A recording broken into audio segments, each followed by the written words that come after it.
আমি যথেষ্ট পৰিমাণে খালো হা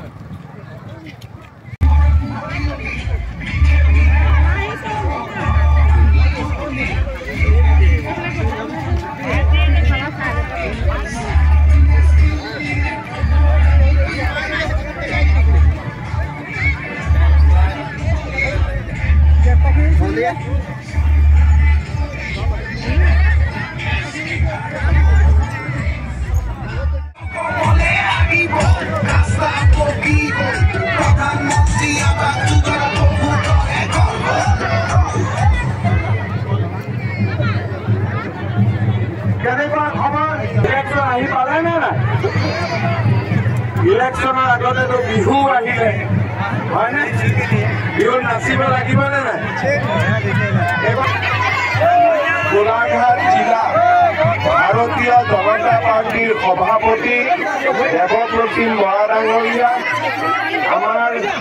প্ৰাক্তন বিধায়িকা সুশীলা হাজৰিকা ডাঙৰীয়ানী গণ পৰিষদৰ উপসভাপতি নুৰুল চুলতান ডাঙৰীয়া জিলা প্ৰভাৰী প্ৰশান্ত গোস্বামী ডাঙৰীয়া যুৱ নেতা আমাৰ ৰাজ্যিক সদস্য আকাশ ফুকন ডাঙৰীয়া মৃদুল দত্ত ডাঙৰীয়া দেৱ কুৰ্মী ডাঙৰীয়া প্ৰশান্ত ফুকন ডাঙৰীয়া ৰূপাঞ্জলি ফুকন বৰা ডাঙৰীয়ানী জয়ন্ত হাজৰিকা ডাঙৰীয়া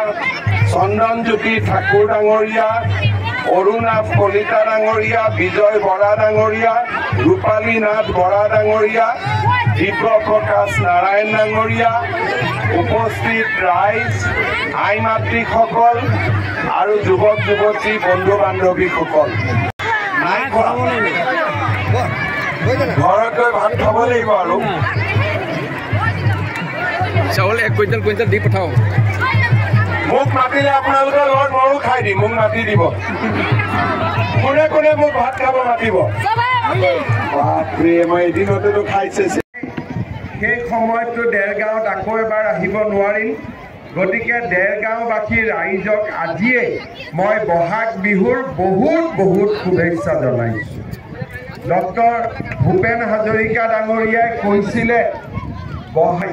ই অসমীয়া জনজীৱনৰ আয়ুস ৰেখা অৰ্থাৎ বিহুৱে সমন্বয় আনে মানুহৰ মাজত মানুহক ওচৰ চপাই লৈ যায় এই বহাগ বিহুৰ পবিত্ৰ ক্ষণত মই দেৰগাঁওবাসী ৰাইজলৈ বহুত বহাগ বিহুৰ শুভেচ্ছা জনাইছোঁ শ্ৰদ্ধাৰ ৰাইজ নেহেৰু ইন্দিৰা গান্ধী লাল বাহাদুৰ শাস্ত্ৰী মনমোহন সিং নৰসিংহ ৰাও কোনো প্ৰধানমন্ত্ৰীকে অসমীয়া গামোচাখন ডিঙিত লৈ যোৱা আপোনালোকে দেখা নাপাব